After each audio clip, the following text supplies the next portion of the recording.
यह है वो पुराना हवेली। जैसे ही मैं उस हवेली के अंदर गया, मुझे अजीब सी ठंड लग गई। मैं हमेशा से उस पहाड़ी पर बने उस पुराने हवेली की तरफ खींचा चला जाता था। उसकी खूबसूरती और उसके राज मुझे अपनी तरफ बुलाते थे। मैंने उस हवेली को खोजना शुरू कर दिया। मेरे कदमों की आवाज दीवारों से टकराकर गूंज रही थी। हर कमरा अपने अंदर पुराने जमाने का कोई ना कोई राज छुपाए हुए था, जैसे धूल से सनी एक झूमर, एक फीकी तस्वीर, एक भूली हुई डायरी।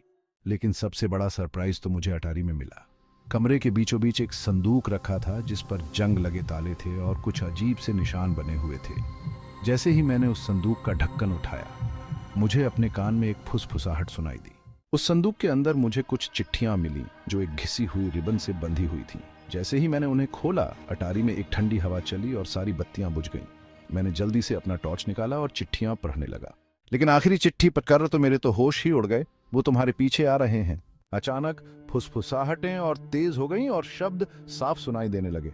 जितनी जल्दी हो सके यहां से भाग जाओ। मैं वहां से भागने की कोशिश करने लगा, लेकिन सारे दरवाजे बंद थे और खिड़कियां भी नहीं खुल रही थीं। फुसफुसाहटें अब चीखों में बदल गई थीं और मैं समझ गया कि मैं फंस चुका हूं। और फिर अंधेरे ने मुझे अपनी आगोश में ले लिया। समाप्त।